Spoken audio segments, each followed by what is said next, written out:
Oh, hey! Gosh, I didn't hear you guys come in. I'm going to put a bell on y'all. Keep surprising me when you're arriving like that. How you doing?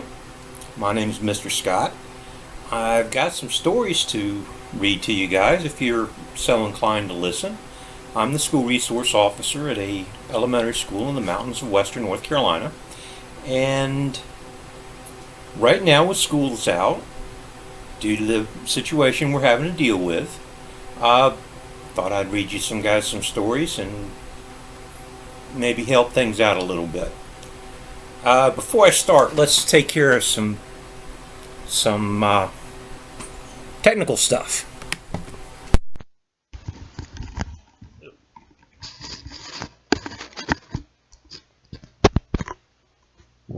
Come in, Houston. Houston, do you read? This is just to help us with a little bit of the technical problems we had in some of the other episodes, some of the other videos that we've done. This is the same equipment that I use with my podcast, but y'all can see me now, so it's a little bit different. Well, are you ready to hear a story? How about the Wizard and the Pirate King? Now, I read the other day a story called The Wizard and the Star Cage. And this is kind of a follow-up because there's lots and lots of stories about wizards out there. And I like wizard stories. So I wrote this, and let's see if I'm hoping that you guys will like it. All right, you ready? Here we go. In a small kingdom, a long time ago, the king called for the local wizard. When the young wizard arrived, he was taken into the great hall to meet with the king. The king had all his knights and sailors gathered all around him in this great room. When the king saw the wizard, he smiled, saying, "Friend wizard, welcome. I'm happy you could come." Now, being a wizard, wizards are always polite. We all know that. Bowing deeply, the wizard said, "It is always my pleasure, Your Majesty. What can I do for you today?" Before the king were maps of the kingdom and large marks and arrows and writing spread across them. "Pirates, friend wizard. The pirate king is demanding our kingdom to pay ransom every full moon. If we do not, he will attack our kingdom." Sounds serious, doesn't it? The wizard knew the kingdom had been attacked before by pirates many times. They stole food, farm animals, and other people's belongings and properties and necessities. That's not very nice. The king continued, "The pirate king wants us to deliver our belongings to them instead of him coming to steal them. The pirate king will be here in 5 days for an answer and to receive his first payment." The wizard listened to the king's story, then asking, "Your Majesty, what do you plan to do and how may I help?" Well, sitting in his massive chair, the king replied, "We have learned that many men had joined with the pirate king. I'm afraid if we fight the pirates, the fighting will harm many of my people. I'm afraid if we have to fight, there will be no one to tend the crops in the fields. This could mean no food this winter. Fred Wizard, what is your advice?" The wizard stood before the king, pondering a possible answer and solution. That's my imitation of a wizard pondering. "When the pirate king arrives for your answer in 5 days," said the wizard, "treat him politely as you would any guest in your home. Then give him the answer to his request." "But what should that answer be?" the king replied. "My king, it is your decision. You must decide what is best for you and your kingdom." Bowing low again to the king, the wizard told him, "I must leave you for several days, but I will return before the pirate king does." Turning, the wizard walked through the huge doors, leaving the great hall, and simply disappeared. 5 days later, the pirate king, as he said, arrived to see the king. Walking into the great hall, surrounded by his pirates and his other men, marching across the room to the great chair in the center, A tall man with a bright multicolored parrot on his shoulder stopped in front of the table covered with maps that were still before the throne, a loud voice saying, "Well, King, will you pay us, or do we just attack and take what we want like we already do?" That is so rude. The king stood from his throne and in a bold voice said, "King Pirate, my kingdom will not be bullied into doing things we do not wish to do. But I will offer you friendship and kindness, my brother king. If your people are in need, my kingdom will help. We will also trade and buy and sell with your people, but we will not take threats and be stolen from." Sounds like the king means business, doesn't it? The voice laughed. "Don't be ridiculous. My ships are many, my men skilled and trained to fight. We will take your kingdom from you for our own." When suddenly a voice was heard. "Do you think that's wise?"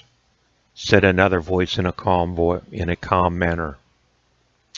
Everyone was shocked to see now standing next to the king the young wizard. No one had noticed him enter, and all were surprised to suddenly see him just there. The voice laughed again, saying, "Your threats of magic do not scare us, wizard. My men and I have fought nature's worst storms at sea and won those battles." Looking at the tall man, the wizard raised his hand in a peaceful gesture. "I make no threats, and I only offer friendship."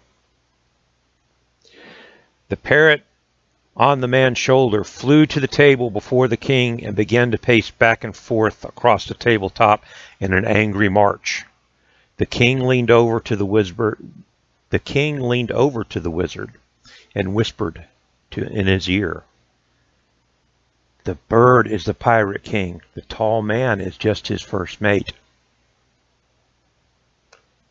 The pirate king stopped pacing and flew from the top of the table back to the tall man, landing once more on his shoulder. Looking sideways at the wizard as a parrot will sometimes do when trying to decide what they're going to do, the bird king of the pirates burst out in laughter. The sailors with him also laughed at what the wizard had said. The wizard bowed deeply and apologized. "Your Majesty." Now looking directly at the pirate king parrot, the wizard again raised his hand in a peaceful nature. "My apologies, sir. But I say again, I make no threats and only offer friendship." The sailors, the pirate, and the pirate king continued to laugh. When a voice at the door of the great hall said loudly, "And so do I." The pirate king and his men quickly turned to see what was behind them. Standing at the door was the king from the northern kingdom, with his knights all around him. The king from the northern kingdom was a large polar bear in a bright gold crown and a red cape wrapped around his shoulders, and he stood upright, blocking the exit of the great hall. To his left and right of the polar king stood his generals, two large white bears armed with swords and armor. In front of the three stood rows and rows of penguins, each in armor, each holding a spear or a large knife in their belt. Before the pirate king could answer, a voice to his left said, "I also offer peace and friendship." The pirates all spun around to the left to see the queen from the western kingdom, also surrounded by her knights. The army of knights made up of both young men and women, looking both beautiful and fierce in their cloaks and kilts. Shocked at the sudden appearance of other royalty and their soldiers, the pirate turned to the right, looking for an escape. Before he could react further, the voice of a young girl, the princess from the kingdom to the east, stood with her knights on his other side. Her generals, a large man and a small woman, standing by her side. The knights, all kinds of animals in samurai armor, loyally surrounding her and blocking any exit. The pirate king, mad at being surrounded, yelled out, "Does this mean you will destroy me and my men now?" The wizard lowered his hand. No, no one here threatens you, King Pirate. We want only peace and friendship. We all know your men are great sailors and have traveled far. All the kingdoms could use your services, but no one wants to provide you with items and receive nothing in return. The Pirate King looked about and pointed at the leaders of the other kingdoms. I have no quarrel with you. Your kingdoms, only that king and the wizard, pointing to his left with his left wing. This time the princess spoke out. I am afraid you do, Pirate King. We all desire peace, and if something happens to one kingdom, the other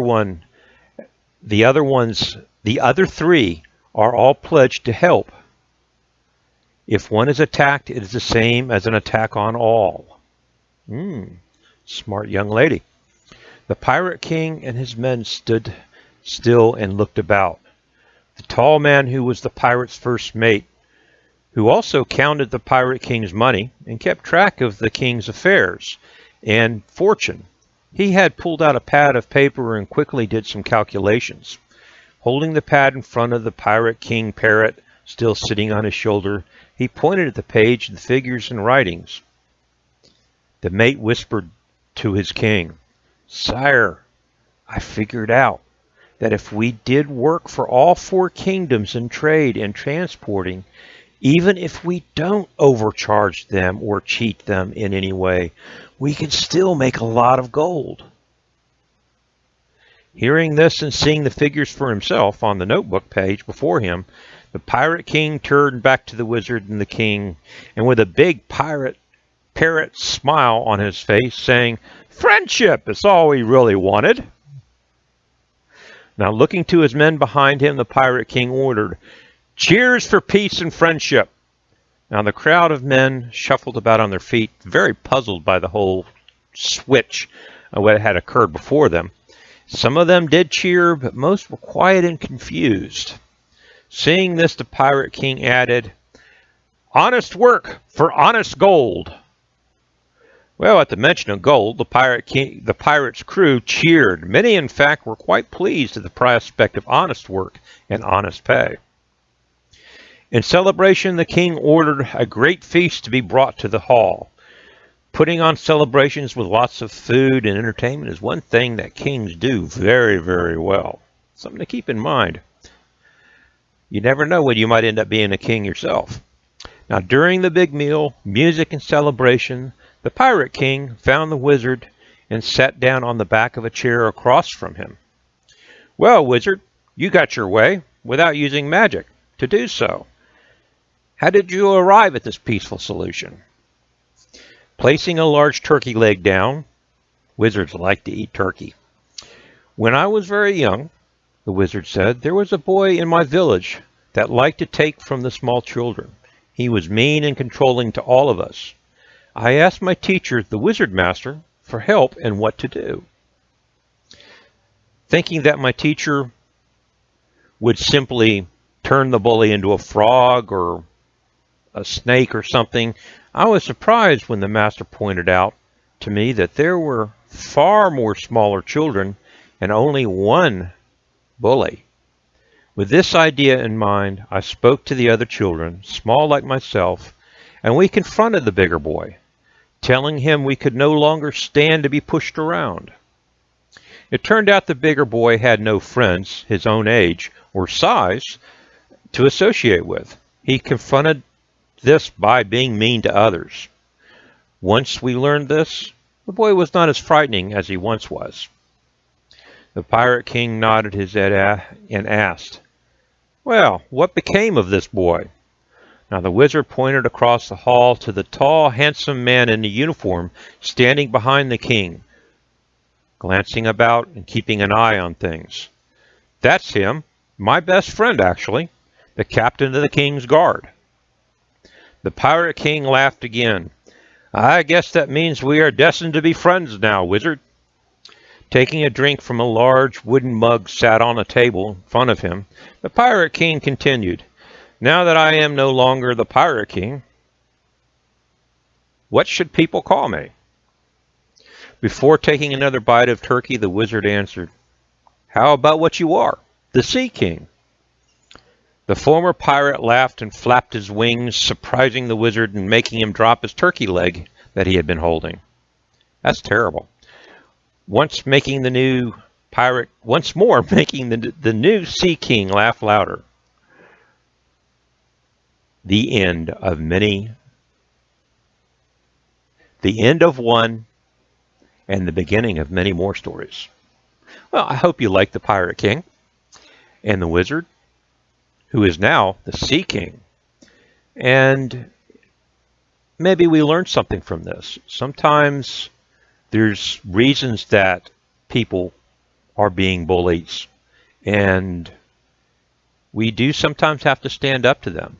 Now, if you're in school and you have a bully situation, you can come see the school resource officer, your teacher, any adult that is working at the school will be more than happy to help you, because everybody that works at the schools, we love every one of our kids and we work hard to protect them all.